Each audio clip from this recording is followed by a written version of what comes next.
Hi everyone, आपका फिर से एक न्यू वीडियो में स्वागत है। इस वीडियो में हम जो है अधिगम चैप्टर स्टार्ट कर रहे हैं। एक न्यू फ्रेश चैप्टर है जिसमें से पहले हमने 2 चैप्टर कंप्लीट कर लिए, जिसमें हमने साइकोलॉजी के बारे में पढ़ा था। आज जो हम जो है अधिगम के बारे में पढ़ रहे हैं, क्योंकि यहाँ से है बहुत सारे क्वेश्चन हैं अधिगम से बनते हैं और अधिगम को हम संपूर्ण डिटेल से पढ़ेंगे। अगर आप जो है इसका नोट्स बनाना चाहते हो तो आप है इसका नोट्स भी बना सकते हो। ठीक है, तो आपके लिए क्लास महत्वपूर्ण होने वाली है। चलो स्टार्ट। अधिगम है लर्निंग है, यहाँ से है हर परीक्षा में, हर टीचर एग्जाम में यहाँ से क्वेश्चन पूछे जाते हैं। तो एक क्लास है टीचर, सभी टीचर एग्जाम को ध्यान में रख करके बनाई गई है। जैसे कि या यूपी में लेकिन जगह अभी कैंसिल हो गई हैं, लेकिन अभी राजस्थान है, राजस्थान टीचर की जगह आई हैं। इसके बाद एमपी में और सीटेट के लिए, इस सभी के लिए महत्वपूर्ण होने वाली क्लास है। चलो स्टार्ट करते हैं। आज की क्लास है 2022, हमारा टारगेट है सीटेट, रीट और एमपी टेट के लिए। ठीक है, और एक टारगेट रखा गया है, इसमें आपको प्रत्येक दिन है लगभग 1 या 2 वीडियो मिलेंगे। तो हम देखते हैं अधिगम। अधिगम इम्पोर्टेंट है और यहाँ से क्वेश्चन बनते हैं। हम देखेंगे पहले अधिगम है, अधिगम का अर्थ, फिर इसके बाद अधिगम की विशेषताएं, अधिगम की परिभाषा, अधिगम के पक्ष और अधिगम के प्रकार, और इसके बाद विधियों के बारे में हम पढ़ेंगे। तो पहले हम देखते हैं अधिगम है। अधिगम का अर्थ क्या है? अधिगम का क्या है, अर्थ क्या है? इसे बोलते हैं लर्निंग। तो देखो, अधिगम का लर्न है, अधिगम के 2 अर्थ हैं। अधिगम के क्या हैं? 2 अर्थ हैं। एक अर्थ है सीखना और दूसरा अर्थ है व्यवहार में परिवर्तन की प्रक्रिया। लेकिन लर्निंग में क्या होता है, ऐसे इसका अर्थ इसे बोलते हैं संकीर्ण अर्थ। क्या है इसका? संकीर्ण अर्थ है। संकीर्ण अर्थ। संकीर्ण अर्थ क्यों है? सिर्फ सीखना ही अधिगम नहीं कहला जाता है, और ये अधिगम का सीखने का मतलब है, सामान्य भाषा में कह सकते हैं इसे सीखना, लेकिन इसका विस्तृत अर्थ माना जाता है। अधिगम एक ऐसा नहीं है कि छोटा शब्द है, इसका मतलब सिर्फ सीखना है। अधिगम का मतलब है व्यक्ति के व्यवहार में नए परिवर्तन लाने की प्रक्रिया क्या कहलाती है, जो है अधिगम कहलाती है। यानी व्यक्ति के व्यवहार में परिवर्तन आए, उसे क्या बोलेंगे? हम अधिगम बोलेंगे। जैसे कि अधिगम, अब हम करते हैं व्यवहार की बात। यानी कि व्यवहार क्या होता है, मैंने पिछली वीडियो में भी बता दिया है। व्यवहार क्या होता है, वो आपने नहीं देखा हो तो उसे देख सकते हैं। तो व्यवहार है, क्योंकि मनोविज्ञान को क्या माना है? व्यवहार माना है। और व्यवहार है, व्यवहार का जो जनक है वो है वॉटसन, जेबी वॉटसन। और व्यवहार शब्द 1905 में सबसे पहले किसने दिया था? विलियम मैकडूगल ने प्रयोग किया था, या विलियम मैकडूगल ने दिया था। अब हम देखते हैं अधिगम क्या है। एक्चुअली में अधिगम क्या है, अधिगम की क्या, इस अधिगम शब्द का महत्वपूर्ण अर्थ क्या है।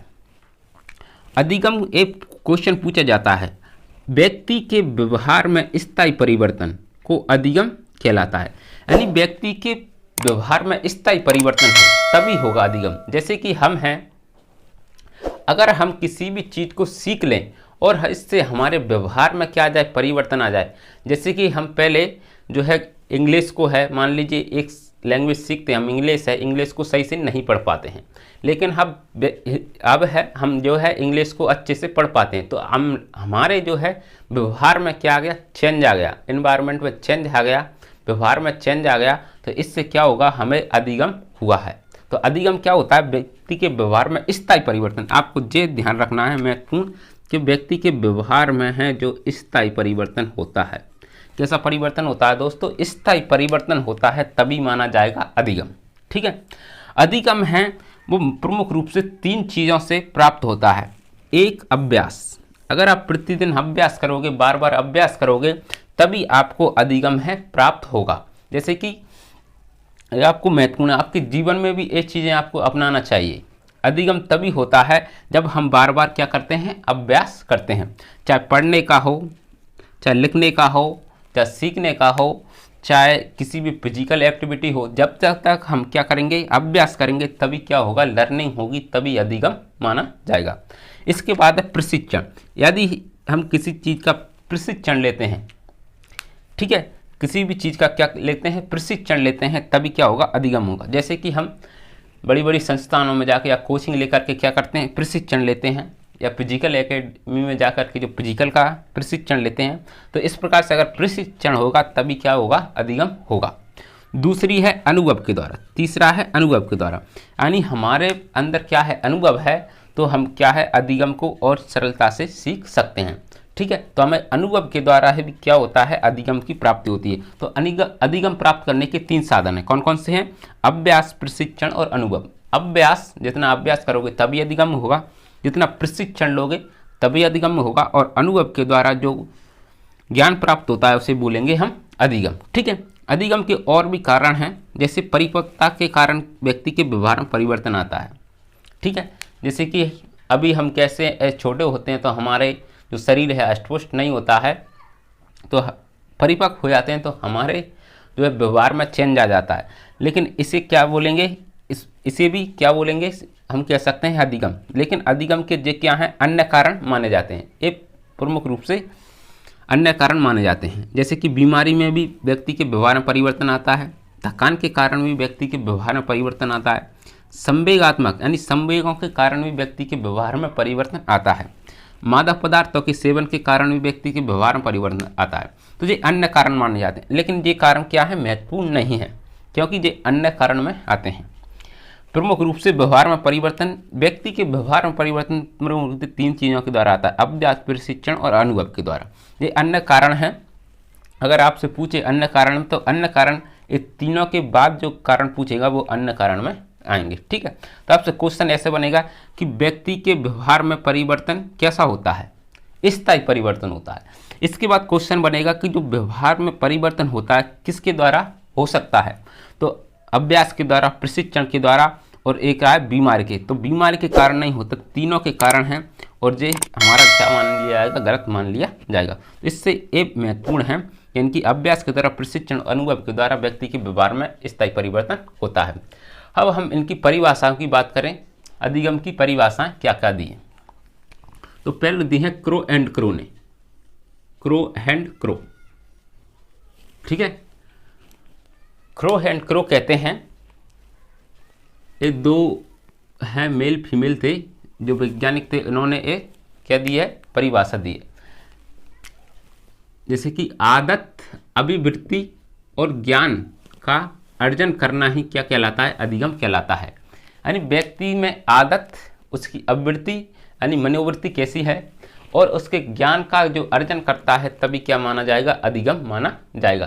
यानी कि आदत, अभिवृत्ति और ज्ञान का अर्जन करना ही क्या कहलाएगा, अधिगम कहलाएगा। जैसे हमें ज्ञान प्राप्त होता है, हमारे आदत में परिवर्तन होता है, और हमारी अभिवृत्ति यानी कि इमेज, हमारी जो क्या है, इमेजिनेशन या सोचने की शक्ति में जो परिवर्तन आएगा उसे क्या बोलेंगे, हम अधिगम कहेंगे। एक क्रो एंड क्रो कहते हैं।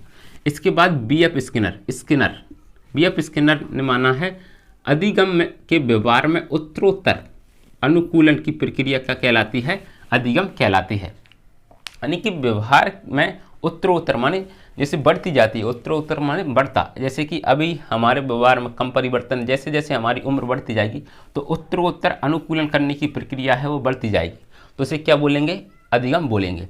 देखो स्किनर में ऐसा शब्द है जैसे कि इसमें क्या हो रहा है, उत्तरोत्तर वृद्धि हो रही है, तो ऐसे याद कर सकते हो। तो स्किनर से उत्तरोत्तर वृद्धि। ठीक है, नर में ऐसे भी, इसमें भी आ रहा है उत्तर, इसमें भी आ रहा है, तो ऐसे भी याद कर सकते हो। ठीक है, इसके बाद आइजेंक महोदय ने बताया है कि जो व्यक्ति के व्यवहार में नवीन और स्थायी परिवर्तन के अंतर्गत सीखने की प्रक्रिया क्या कहलाती है, अधिगम कहलाती है। यानी कोई चीज़ को हम नवीन यानी नई चीज़ सीखते हैं, इससे कारण हमारे व्यवहार में परिवर्तन आता है या स्थायी परिवर्तन आता है, तभी क्या माना जाएगा, वो अधिगम माना जाएगा। ये किसके, आइजेंक के द्वारा माना गया है। ठीक है, तो तभी परिवर्तन हम मानेंगे, क्योंकि हमारे नवीन ज्ञान को सीखेंगे, नए नए चीज़ों को सीखेंगे, तभी हमारे व्यक्ति के व्यवहार में या हमारे व्यवहार में परिवर्तन आएगा। ठीक है, इसके बाद है इसके पक्ष क्या हैं। इसके 3 पक्ष माने जाते हैं, किसके, अधिगम के। एक होता है संज्ञानात्मक पक्ष, एक होता है क्रियात्मक पक्ष, और दूसरा होता है भावनात्मक पक्ष। संज्ञानात्मक पक्ष से तात्पर्य हमें ज्ञान के द्वारा, हमारे ज्ञान के द्वारा है जो अधिगम प्राप्त होगा उसे बोलेंगे हम संज्ञानात्मक पक्ष। यानी संज्ञानात्मक पक्ष में क्या होगा, जो हमारी वृद्धि एवं विकास जो कि अधिगम होगा, किसमें क्या होगा, अधिगम होगा। ज्ञान के द्वारा जो अधिगम होगा उसे बोलेंगे संज्ञानात्मक पक्ष। ठीक है, इसके बाद क्रियात्मक पक्ष। क्रियात्मक पक्ष यानी जो शारीरिक रूप से जो ज्ञान में परिवर्तन आएगा तो उसे बोलेंगे क्रियात्मक पक्ष, या हम कह सकते कार्य के द्वारा, या इसे हम कह सकते कार्य के द्वारा जो व्यक्ति के व्यवहार में परिवर्तन आएगा उसे बोलेंगे क्रियात्मक पक्ष। ठीक है, स्थायी परिवर्तन आएगा। भावनात्मक पक्ष यानी कि भावनात्मक भाव के रूप से, यानी व्यक्ति के मन में परिवर्तन आएगा। भावनात्मक रूप से हम कह सकते हैं मन। ठीक है, व्यक्ति के मन में या भावना में जो परिवर्तन, मन में परिवर्तन आएगा तो वो क्या कहलाएगा, क्या कहलाएगा, भावनात्मक पक्ष कहलाएगा। तो संज्ञानात्मक पक्ष क्या कहेंगे, जो हमारे ज्ञान के कारण हमारे व्यवहार में स्थायी परिवर्तन आएगा उसे बोलेंगे हम संज्ञानात्मक पक्ष। इसके बाद है क्रियात्मक पक्ष, यानी कि हमारे व्यवहार में कार्य के द्वारा जो परिवर्तन, स्थायी परिवर्तन आएगा। दोस्तों स्थायी जरूर बोलना है, क्योंकि अधिगम तभी कहलाएगा जब इसमें स्थायी परिवर्तन होगा, तभी क्या कहलाएगा, वो अधिगम। स्थायी परिवर्तन होगा उसे बोलेंगे हम क्रियात्मक पक्ष। जब व्यक्ति के व्यवहार में मानसिक रूप से या मन में जो है स्थायी परिवर्तन आएगा उसे बोलेंगे हम भावनात्मक पक्ष। ठीक है, समझ में आ गया तीनों पक्ष। इसके बाद है व्यवहार। व्यवहार की क्या होती हैं विधियाँ। व्यवहार अनुकरण के द्वारा, अगर हम किसी चीज़ का अनुकरण यानी दूसरे से सीखते हैं उसे बोलते हैं अनुकरण। जैसे कि कोई बोलता है आ तो हम भी क्या बोलते हैं आ, तो किसी के अनुकरण द्वारा यानी कि किसी बातों को सुन करके सीखना इसे बोलते हैं अनुकरण। ठीक है, किसी की नकल करके सीखना क्या कहलाता है, अनुकरण। तो इसकी जो सीखने की, अधिगम की सीखने की कौन कौन सी विधियाँ, अनुकरण के द्वारा हम किसी चीज़ को सीख सकते हैं, अधिगम कर सकते हैं। इसके द्वारा सूझ यानी कि समझ के द्वारा भी हम क्या करते हैं, अधिगम करते हैं। जैसे कि किसी की सूझ के द्वारा अधिगम को सीखना, जैसे कि कोई व्यक्ति है अगर वो कहीं जा रहा है और वो किसी गड्ढे में गिर जाता है तो हमें सूझ के द्वारा हम ये पता कर सकते हैं कि हमें इस स्थान से नहीं जाना। तो इस प्रकार से हमें क्या आ जाती है, समझ विकसित हो जाती है। जैसे कोई है किसी जो है गर्म चीज़ से जलता है तो इसके द्वारा भी हमें सूझ के द्वारा यह सीख मिलती है कि गर्म चीज़ों से हम जलते हैं। तो ये सूझ के द्वारा है क्या होते हैं, हम अधिगम कर सकते हैं। इसके द्वारा अभ्यास के द्वारा भी अधिगम होता है, बार बार अभ्यास करेंगे तभी क्या होगा, अधिगम होगा। इसके भूल और प्रयत्न के द्वारा भी क्या होता है, अधिगम होता है। जैसे कि हम किसी चीज़ को बार बार पढ़ते हैं तो भूल जाते हैं, फिर उसके बाद दोबारा प्रयत्न करते हैं, प्रयास करते हैं, उसके बाद फिर भूलते हैं। लेकिन जैसे जैसे हम प्रयास करेंगे तो हम उस चीज़ को कभी नहीं भूलेंगे। जब हम बार बार अभ्यास करेंगे, बार बार याद करेंगे तो नहीं भूलेंगे। तो ये क्या है, ये व्यवहार की क्या है, विधियाँ हैं, अधिगम की विधियाँ हैं, जिससे हम अधिगम क्या कर सकते हैं, सीख सकते हैं। हम मेरे आगे और अच्छे से समझेंगे। ठीक है, अब होते हैं इसके प्रकार, किसके, अधिगम के। अधिगम है गामक अधिगम, एक होता है गामक अधिगम, एक होता है प्रतिबोधनात्मक अधिगम और एक होता है संकल्पनात्मक अधिगम। ठीक है, अब गामक अधिगम किसे कहते हैं, ये इम्पोर्टेंट है और यहाँ से है हर परीक्षा में क्वेश्चन पूछे जाते हैं, इसलिए आप इसको इम्पोर्टेंट लगा लीजिए, वेरी वेरी इम्पोर्टेंट है और हर एक परीक्षा में इससे कम से कम 1 या 2 क्वेश्चन आते हैं। ठीक है, इम्पोर्टेंट है। ठीक है, आप इसे IMP लगा सकते हैं। गामक अधिगम किसे कहते हैं, जब हमारी शारीरिक क्रियाओं द्वारा, जो हमारे शरीर की शारीरिक क्रियाओं द्वारा जो हम ज्ञान प्राप्त करते हैं उसे बोलते हैं गामक अधिगम।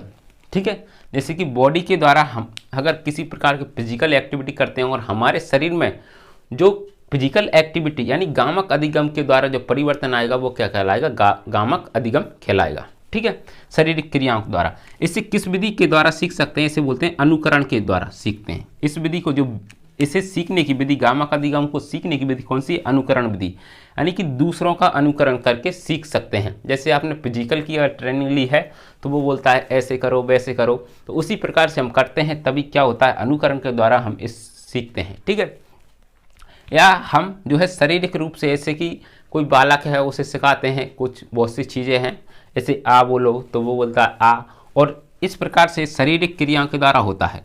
और एक किसके लिए उपयोगी होता है, बाल्यावस्था में है, बाल्यावस्था में क्या होता है, उपयोगी होता है। जब बालक छोटा होता है तो ये विधि है बहुत उपयोगी मानी जाती है, कौन सी, गामक अधिगम। ठीक है, किन बालकों के लिए उपयोगी है, शेष अवस्था के बालकों के लिए उपयोगी है, कौन सा, गामक अधिगम, शारीरिक क्रियाओं द्वारा अनुकरण विधि से सीखा जाएगा। ठीक है, अब इसके बाद है प्रतिबोधनात्मक अधिगम। प्रतिबोधनात्मक अधिगम क्या होता है, वो संप्रत्यय के द्वारा सीखते हैं। संप्रत्यय यानी किसी चीज़ का, किसी वस्तु का क्या होता है, इमेज बना करके, इमेज बना करके किसी वस्तु को क्या करना, सीखना। क्या बोलाता है, संप्रत्यय, किसी वस्तु का प्रतिबिंब या प्रतिबिंब बना करके, इमेज बना करके जब हम किसी वस्तु को सीखते हैं तो उसे बोलते हैं हम प्रतिबोधनात्मक अधिगम। अधिगम किसके द्वारा सीख सकते हैं, कौन सी विधि है, प्रत्यन और भूल के द्वारा। जब हम बार बार प्रत्यन करते हैं और भूलते हैं, इस विधि के द्वारा है हम प्रतिबोधनात्मक अधिगम को सीख सकते हैं, इमेज बना सकते हैं, कंसेप्ट बना सकते हैं। जब हमारे किसी भी चीज़ को पढ़ते हैं तो हम उसका क्या बनाते हैं, कंसेप्ट बनाने से, चित्र के माध्यम से, इमेज के माध्यम से किसी चीज़ को, जैसे कि हम इसे पढ़ा रहे हैं, जैसे कि एक ग्राफ से आप इसे कंसेप्ट बना लोगे तो इस प्रकार का जो अधिगम कहलाएगा वह प्रतिबोधनात्मक अधिगम कहलाएगा। ठीक है, कंसेप्ट बना करके, इमेज बना करके किसी चीज़ को समझना क्या कहलाता है, प्रतिबोधनात्मक अधिगम कहलाता है। और इससे जो विधि कौन सी है, प्रत्यन और भूल के द्वारा हम इसे क्या करते हैं, सीखते हैं। जैसे आप इसका बना लोगे, फिर दूसरी बार चार्ट बनाओगे, तो तीसरी बार बनाओगे, तो आपको एक बार जो है इसका क्या हो जाएगा, स्थायी रूप से आप में परिवर्तन हो जाएगा और आप इस चीज़ को क्या हो जाएंगे, सीख जाएंगे। तो इस अधिगम को क्या बोलेंगे, प्रतिबोधनात्मक अधिगम। और यह किसके लिए उपयोग होता है, अधिकतर है बाल्यावस्था है, बाल्यावस्था के बालकों के लिए क्या होता है, उपयोगी होता है। इसके बाद होता है संकल्पनात्मक अधिगम। संकल्पनात्मक अधिगम है, इस संकल्पनात्मक के द्वारा होता है। किसके द्वारा होता है दोस्तों, जो संकल्पना है उनके द्वारा होता है। यानी कि संकल्पनात्मक कहते हैं हमारे मस्तिष्क के द्वारा, हमारे मस्तिष्क के द्वारा जो संकल्पनाएं बनती हैं हमारे मन में या मस्तिष्क में, संकल्पनाएं बनती हैं, ठीक है, उनके द्वारा अगर हम किसी ज्ञान को सीखते हैं तो उसे बोलते हैं हम कौन सी, संकल्पनात्मक अधिगम। इसके हम सीखने की विधि है सूझ के द्वारा। जैसे कि हम किसी भी चीज़ को संकल्पनात्मक इमेज करते हैं किसी चीज़ को, या किसी चीज़ को हम जो है एक दिमाग के द्वारा सीखते हैं, तो इस प्रकार का अधिगम होता है संकल्पनात्मक अधिगम। और ये सूझ के द्वारा, किसी प्रकार की हमारी समझ के द्वारा है, इसको हम सीख सकते हैं। और एक किन बालकों के लिए उपयोगी है, जो किशोर अवस्था के बालकों के लिए उपयोगी है। किसके लिए उपयोगी है दोस्तों, एक किशोर अवस्था के बालकों के लिए उपयोगी है। हम जो है अगली वीडियो लाएंगे, वो अधिगम के वक्र हैं और इसके कुछ सिद्धांत नियम क्या हैं उनके बारे में चर्चा करेंगे।